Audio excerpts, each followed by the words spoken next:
Anyway, it's now 4:01 p.m. We're on with the live show. Thank you for joining us. And should we kick off with some news? Should we get going? Yes, let's do that.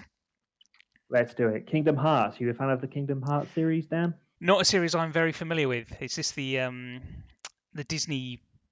It is, yeah, the Disney Uh, and Square Enix collaboration project. Hey, Miles, how you doing? So this is now coming to PC, and it's historically been across most of the consoles, and now it is coming to PC by way of the Epic Game Store, and that is coming on the 30th of March, so pretty soon. But interesting to see that that's going to Epic Games, and it seems from what I've read that it's going there kind of exclusively. It's not on Steam, so whether it comes to Steam eventually will remain to be seen. But that's another a grab from Epic Games to get a title on PC as the first one on the platform. So that's a good news for them. And if you're a fan of the series, you can now play it very soon on the PC. In a bit of funny news or semi-funny news, Gama Sutra are going to be changing their name pretty soon. And along with it, there's going to be a whole brand. Obviously, Gama Sutra is a pun on Kama Sutra, which is pretty funny. I mean, that's my kind of humor. But this has come about. The editor in chief responded to a tweet where someone had said about, oh, it's it can be awkward at times mentioning this as one of the trade publications in our industry, and he was like, yes, I know, I feel it. I want to change it. We're changing it. It's going to take a bit of time, but it is in the works. So we don't know when that's going to change, but a rebrand is coming. So it's going to be interesting to see how they rebrand. And I guess that's just a reaction to getting bigger, games becoming more I think widespread and yeah. getting more attention. So I think that is interesting, and obviously it was something that I think is so for anybody who doesn't know Gama Sutra, Gamer Sutra, I don't know how they pronounce it, but it is essentially an industry news and resources website that has been around for a very long time, and as such has a reasonable reputation, I think. And I think that sort of people from across the industry contribute. It's not just a roster of paid writers. You get contributions from all sorts of people from all sorts of games companies, indies, AAA, and everything in between. But yeah, it's been around for so long, it's just become a part of the furniture in the industry. But as you say, the industry is now so prolific, so big, and has the eyes of the world.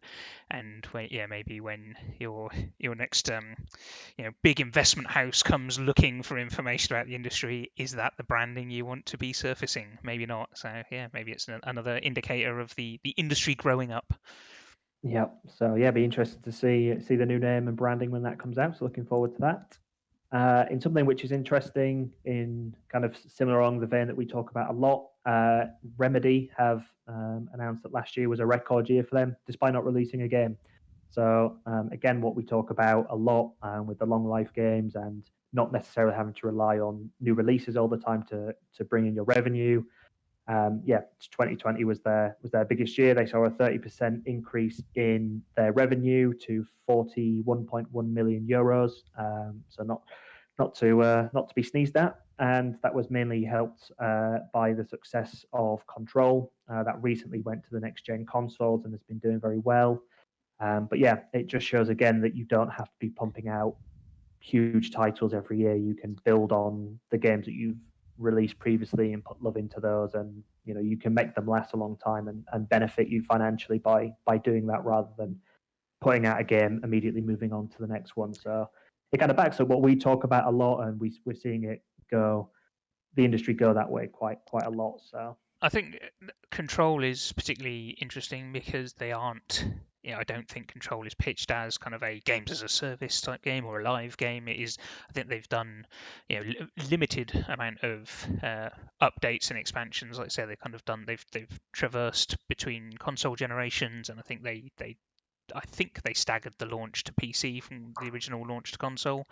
But yeah, like I say, if they're doing their record year without a new title release, then there's definitely something to this strategy of making sure you don't just launch, forget it, move on to your next project. Actually, there's a lot. The audience is so big now, and in so many different contexts, and it really pays dividend to take your time, do it right, not turn your back too quickly on your older projects. And yeah, well done, Remedy. Yeah, and more to come from them. They've got a partnership with Epic for 2 games, one which is a AAA game, one which is going to be a smaller arcade style game. Not a lot of information on either of those at the moment, but they're projecting another strong year in 2021. So all the best to them, and yeah, congratulations on doing so well last year. In Microsoft xCloud news, I was reading on The Verge that we're starting to see tests in the browser to run xCloud, which is exciting if you own an iOS device. We've previously spoke about before kind of the friction that was going to be there between trying to get xCloud on through the App Store because Apple wanted each game to be individually submitted, and Microsoft like that's going to be a really bad user experience. But now if you can do it in the browser, that means that opens up to being able to do it on iOS and on iPhones and iPads, because you can just do it through the browser rather than need an app. So that opens up a much bigger market for xCloud as opposed to just being on Android devices. So still very early days, but it's going to be cool to see where that goes. And it's another big step for streaming of games. It will be very interesting to see how that performs, because obviously Apple have maybe somewhat of an incentive to make it difficult for a service like Game Pass, because they've always got the Apple Arcade, which is how they want you to engage with games.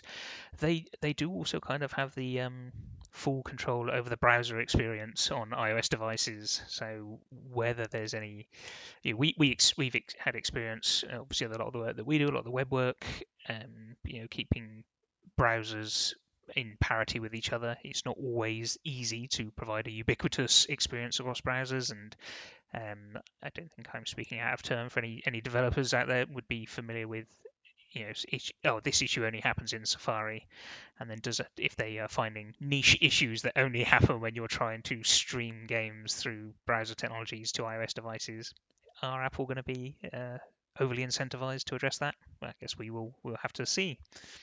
We will. In bad news for Sony, they have been hit with a class action lawsuit over controller drift. Controller drift is kind of when it registers an input when the player hasn't done anything. And I've got some quotes here. I think it was Game Industry Biz that was reporting quite a bit of this, saying that the repair options are slim and that Sony have not been disclosing material information, even though they're aware of the defect. So not brilliant press for them, but it's not anything new across the industry. Microsoft has had similar lawsuits brought to them for controller drift, as have Nintendo. I think Nintendo Switch has suffered quite a lot with this, so it's not new for the industry. But now Sony can join the team, and all the major platforms have been suffering with this issue. So I'm sure everyone's going to be working hard to fix that problem, but it's a problem which keeps rearing its head across the new consoles as technology increases. Obviously, there's still issues there, but I'm sure that'll get fixed. But yeah, they're currently being sued over it, which is not great for them. In happier news for Sony, or if you're in the PlayStation family, Ratchet and Clank has been given a release date of June 2021, and that is the 11th of June 2021.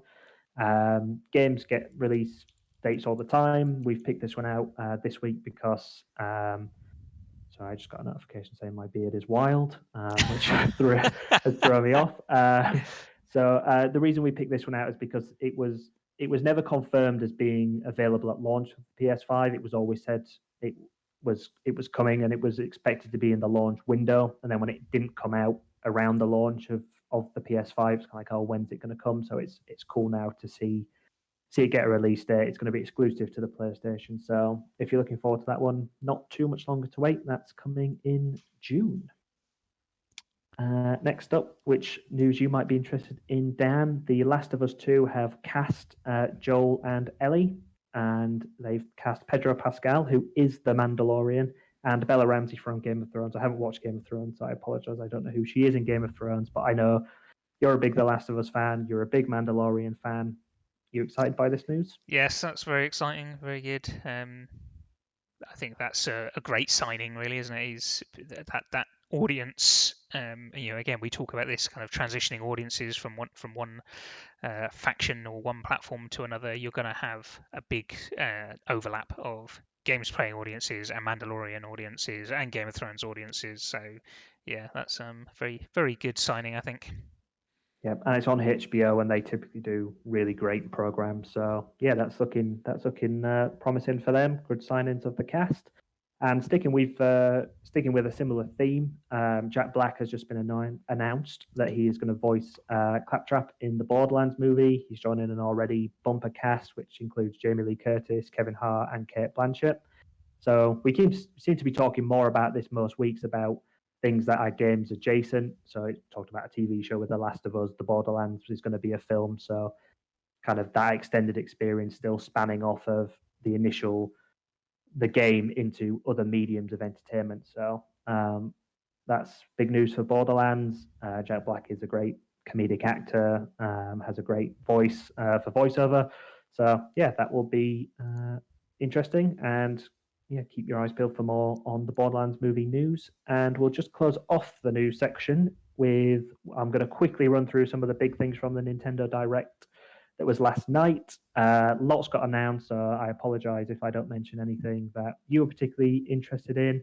But I'm going to run through, and there's a few I'll pick out. So, as is customary with Nintendo Directs, more characters are coming to Super Smash Bros. This time it's Pyra and Mythra from Xenoblade Chronicles. Fall Guys is coming to Switch. I know there's lots of Fall Guys fans in the play team, so that's exciting. Outer Wilds is coming to the Switch. That was announced. Monster Hunter Rise, that game's coming out on the 26th of March. There was a new exciting trailer that dropped in the Direct for that. Big news that I was excited about, Mario Golf Super Rush is coming to the Switch. I was a huge Mario Golf fan when it was on the Nintendo 64. I still play it on the Nintendo 64. And it comes out June 25th, which is the day after my birthday. So hint, hint, anyone who's watching, if you can't think of what to get me for my birthday, that's perfect timing.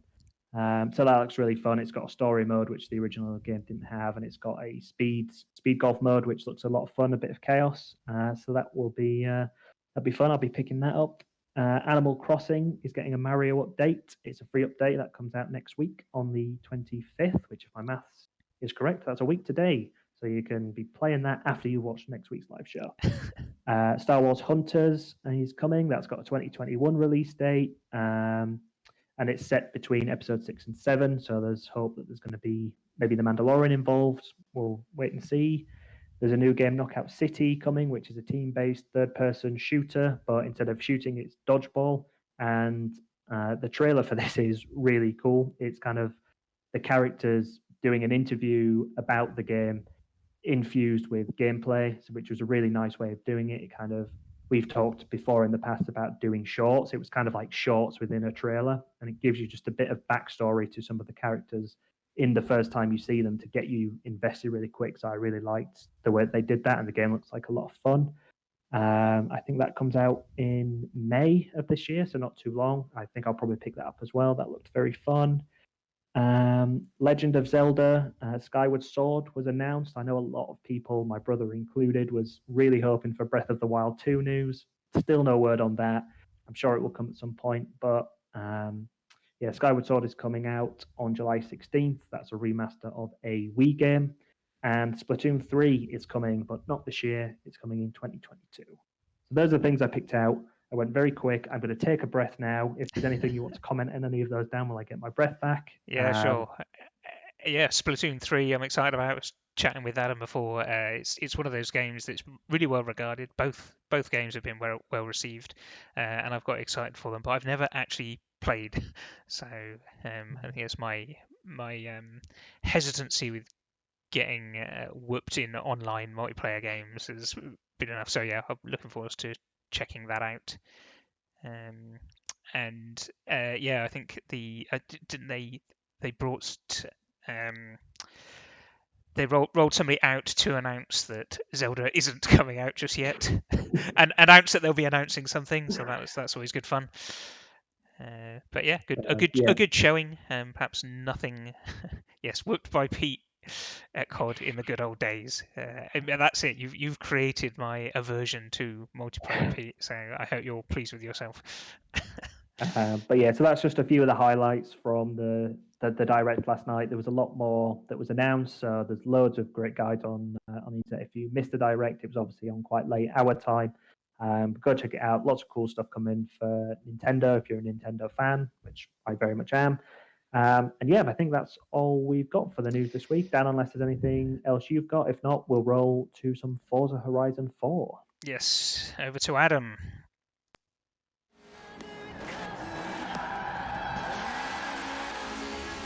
Hello, I'm Adam Burt, and I am joined today by Emma Budd. Say hello, Emma. Thanks for having me. That's okay. Welcome to the video. We are looking at Forza Horizon 4 today, running here on an Xbox Series X. So if you don't know what Forza Horizon is, it's a kind of series of arcade races. This is a rich and vibrant edition of the series, featuring an open world that I'm driving around in here, that connects a variety of races from all sorts of races. So you've got street races through to dirt rallies and everything in between. You know, you can like race against a giant hovercraft or a train, like Top Gear style segments. And it's just a fantastic game. I'm having a really lot of fun with it.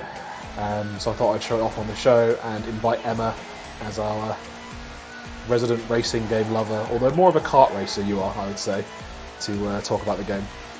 Yeah, agreed. I'm more of a kart racer, but this and what I've seen of this game looks really fun, so I'm interested to try it. Yeah. So this is the Xbox Series X version, like I say. It has some improvements over the last generation version, but I didn't play that version, so I can't really speak to those. One of the key features I wanted to show off is the kind of season system. So the seasons change while you're playing in between events, and there's like a weekly season change on the online servers, which basically changes the whole game because the tracks become snowy in winter, they become icy in summer, and in summer they're drier. In spring and autumn they're a bit wet and muddy, and you can see some winter footage here. So it even opens up some interesting mechanics, like there's lakes that freeze over in the winter, so you can drive over them and access new paths and new ways of driving, which makes the whole thing so replayable, because every race you do, you can actually do 4 different ways. Yeah, it's good. It's a good game.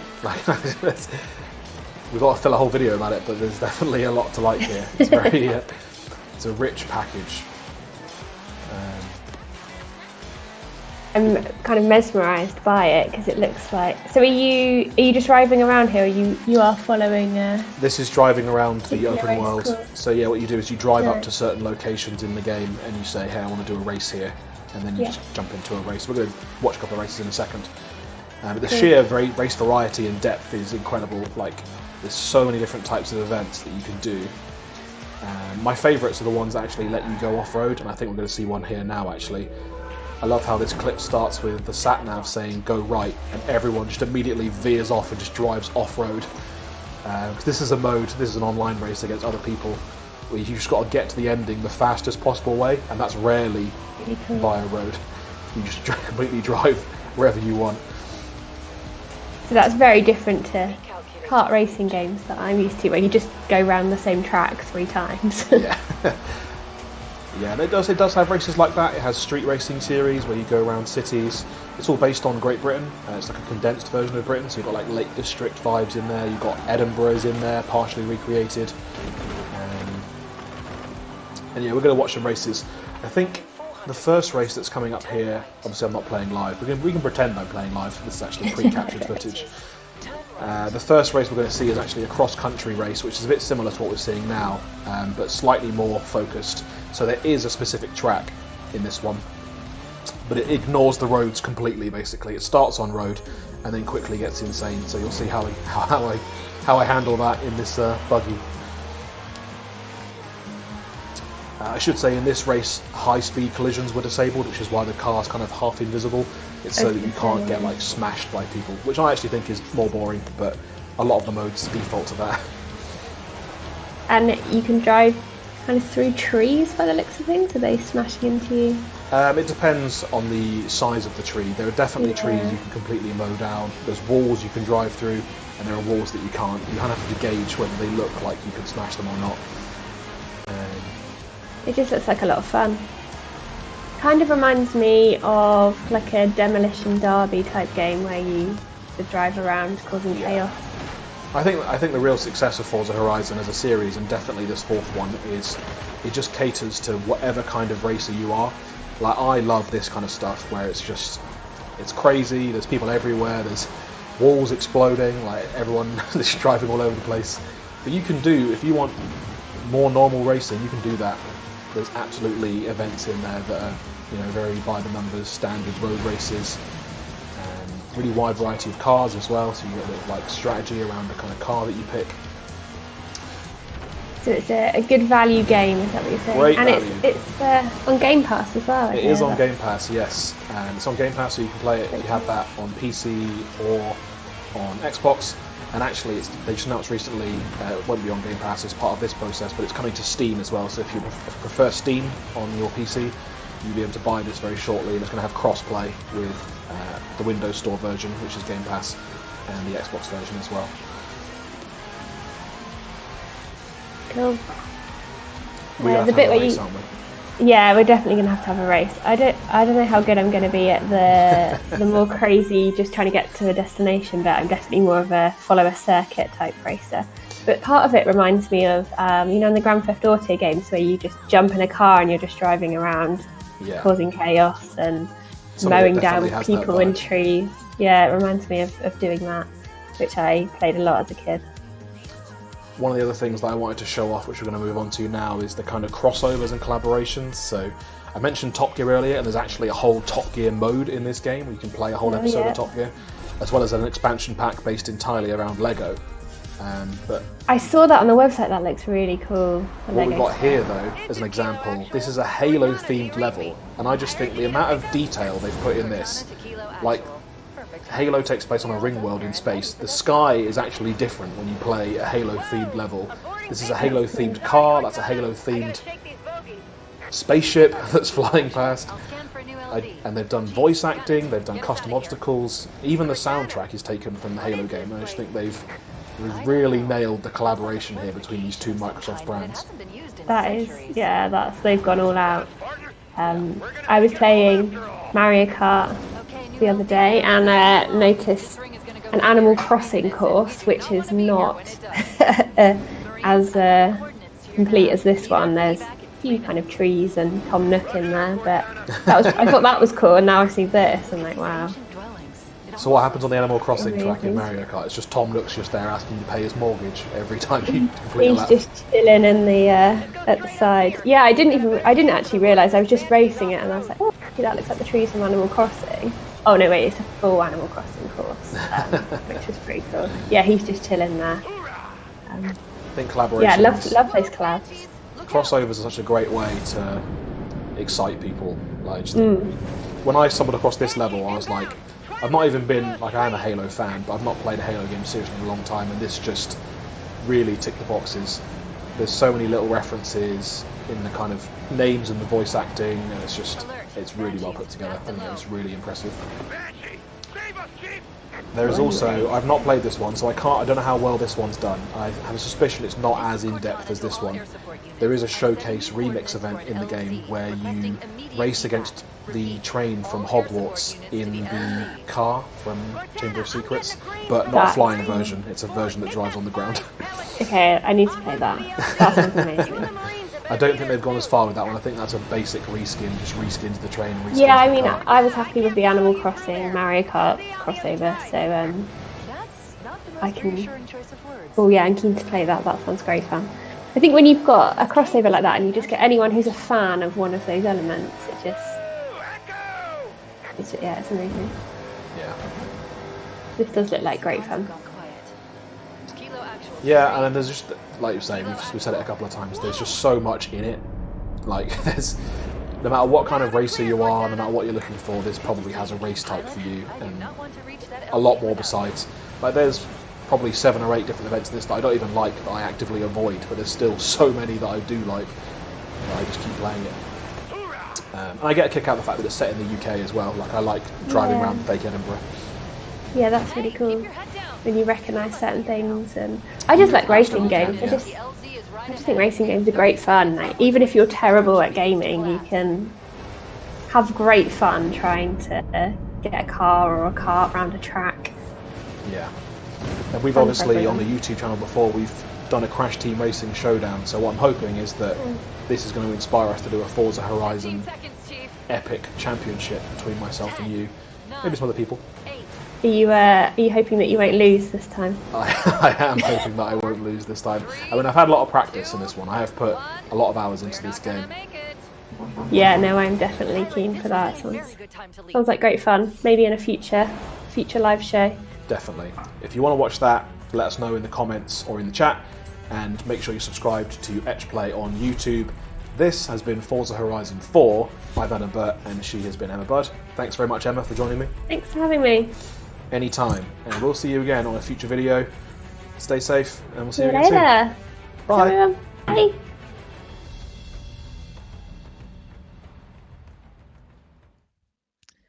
Thank you, Adam and Emma, checking out some Forza Horizon 4 there. Very cool, very good stuff.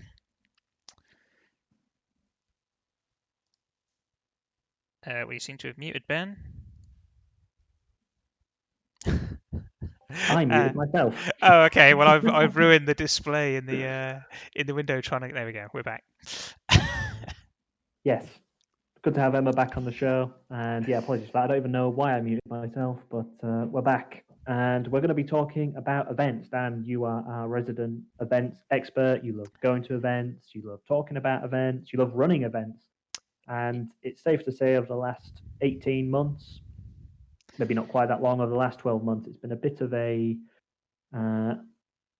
not great for events, really. With what's been going on in the world, a lot of events have been cancelled, not gone ahead, tried to shift from physical to digital.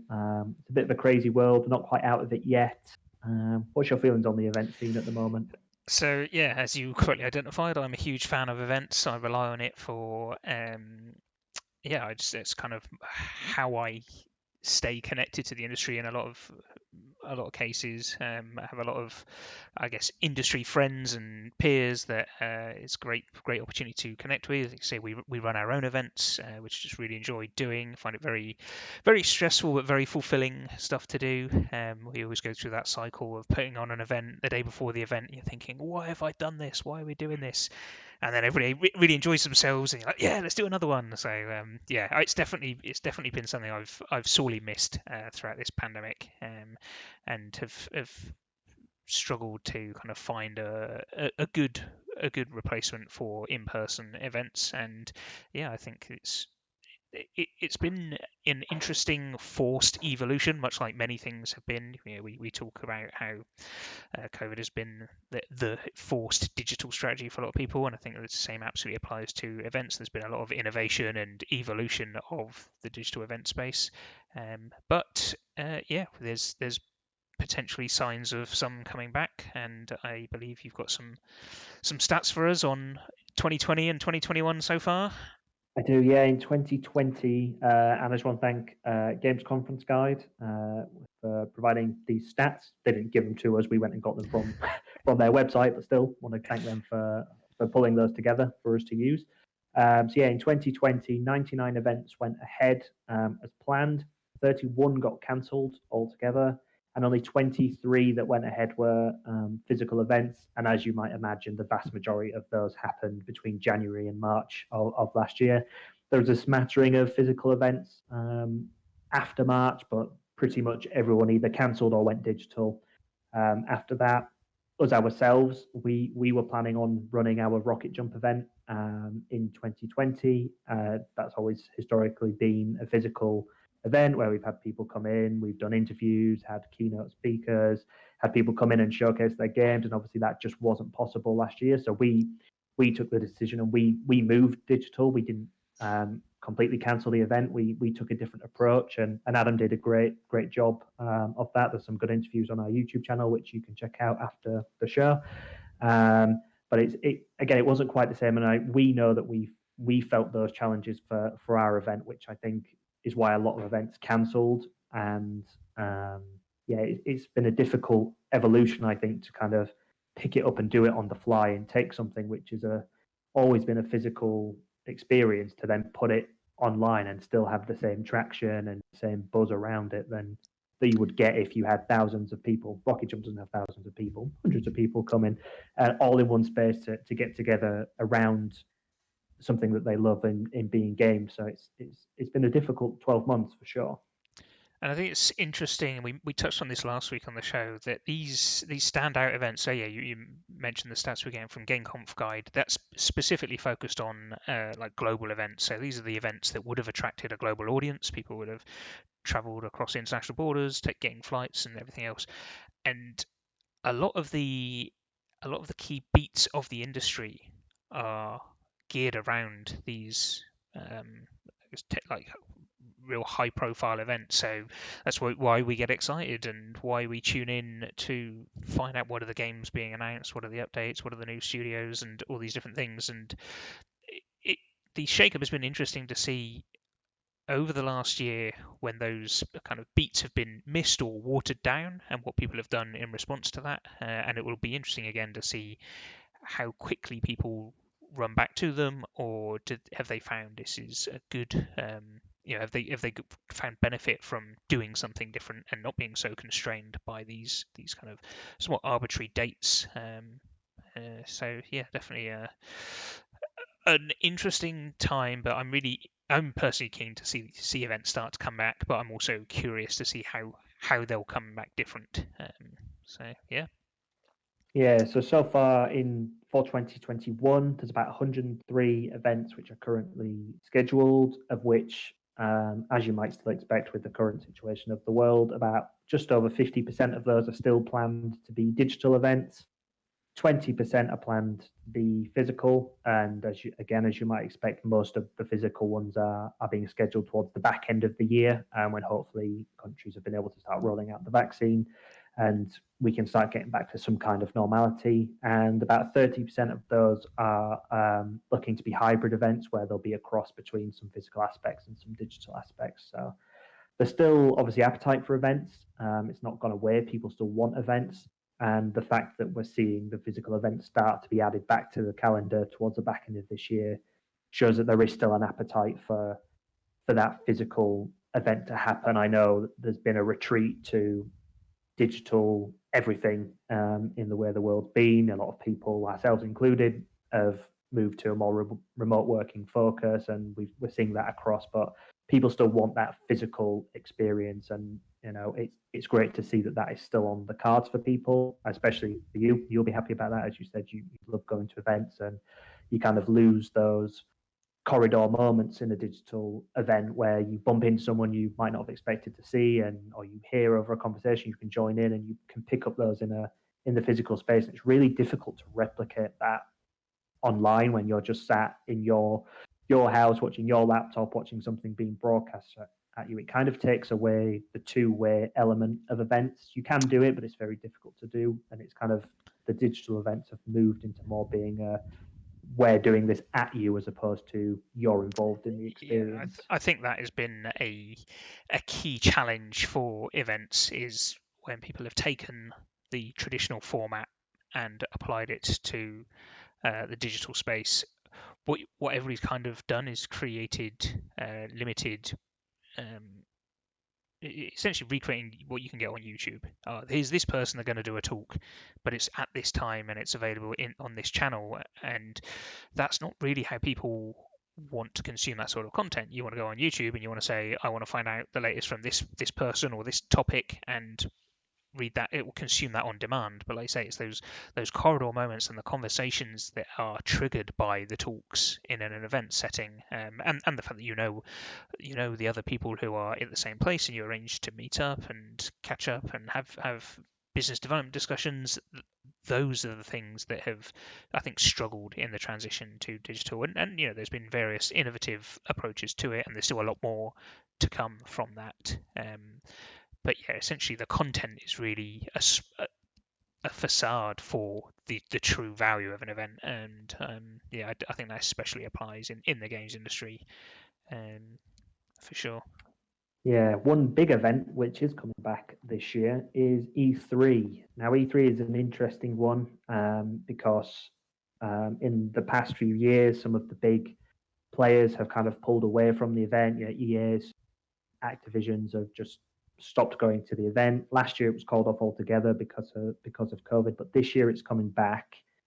We spoke about it last week in the news that there's murmurings that they are planning for a physical event on the off chance that can happen, but very much the plans are going forward that this is going to be a digital event. They haven't released a great deal of information about it other than it's coming back between June 15th and June 17th. And there's an interesting quote from, and I apologize if I get the name wrong, I get something wrong every week, so I probably will get it wrong, from Reggie Fils-Aimé, who used to be the president of Nintendo of America.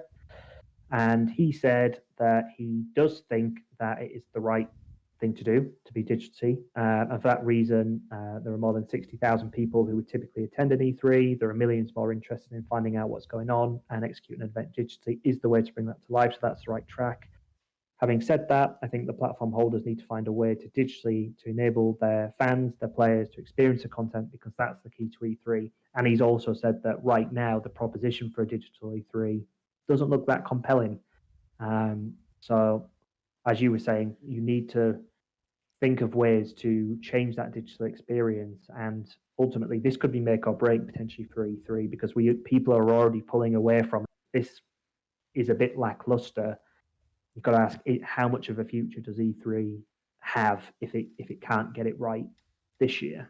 Yeah, I think when you don't have that physical presence and that kind of that logistics that's happening, bringing, here's the stands, here's the showroom, all of those pieces, and you are just presenting digital content online, where's the value add of an event? And as we're seeing, we've got Nintendo Direct, we've got EA Live, they can do that themselves, and they can own 100% of the audience at those, within that space, and they can also then not necessarily be constrained by the timings of the event. They can do things at their own pace, in their own way, make it all about them. So where is the value add for E3 of an E3 or equivalent? And like I said, we don't have any details of what E3 is going to look like, but it'll be interesting to see how they're looking to do that, and what value the participants, the game studios, the publishers will get from engaging with it versus doing their own thing. And that's not to downplay the immense amount of effort and organisation that's needed to put on an event, but I definitely think there's kind of diminishing returns of somebody else organising it and you showing up and presenting your content, because at the end of the day your content is evergreen. It will be available online, and if you have your own presence, you have your own audience, and they have an appetite for it, they don't need for you to be constrained by E3.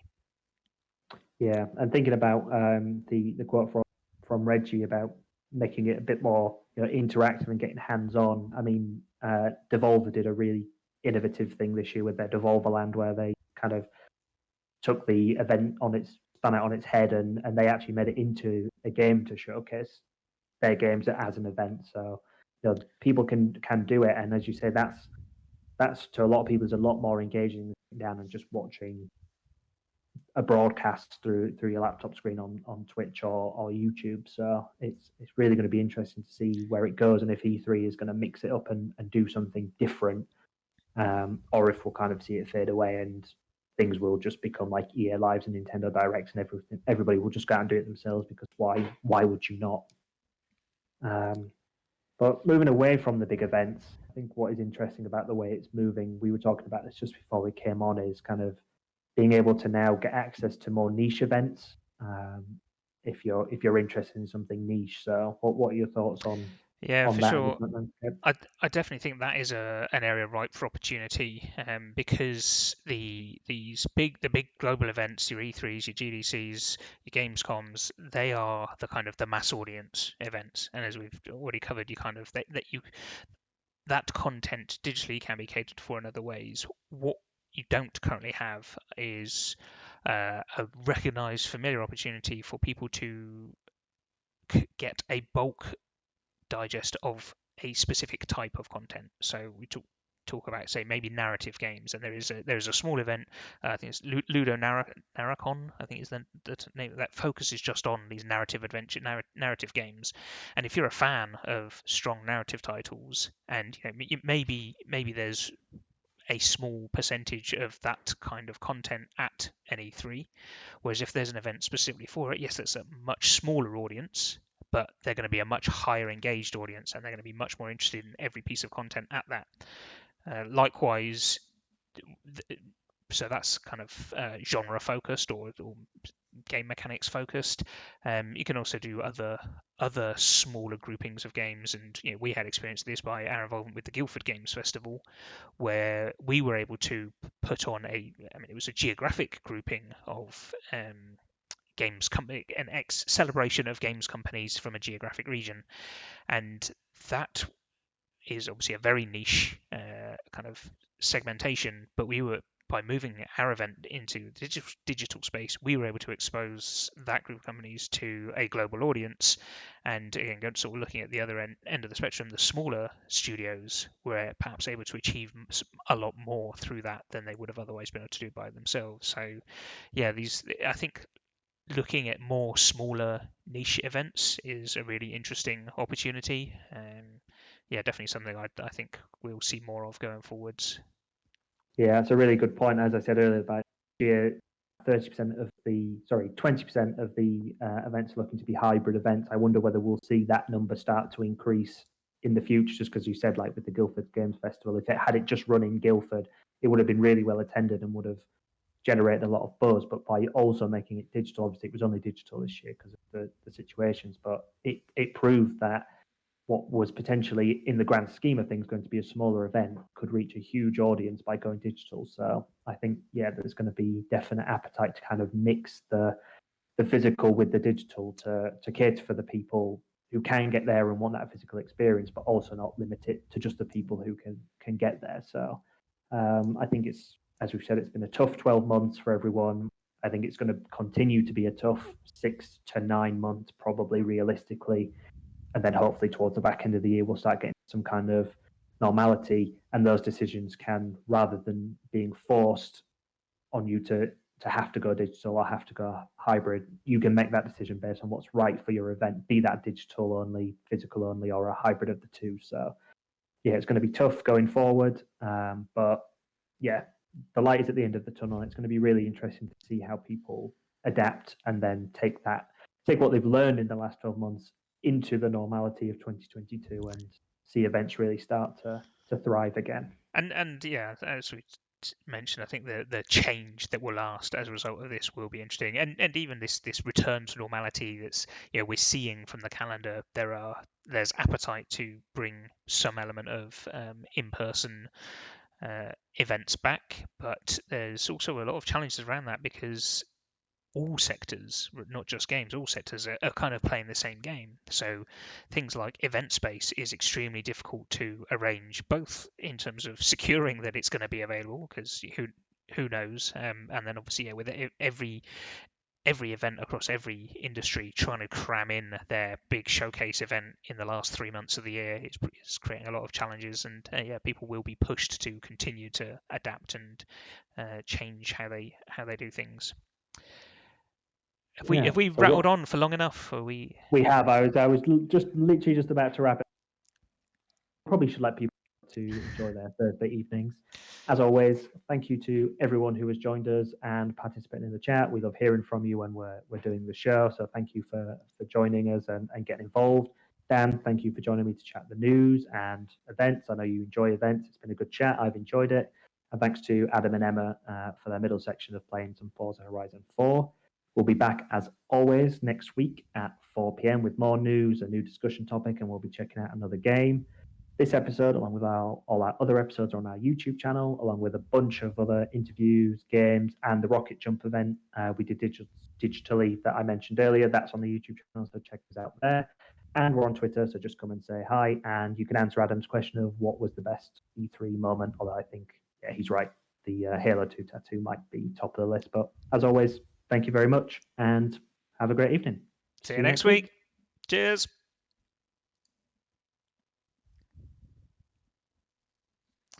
maybe next week we can be more prepared and I won't make so many mistakes.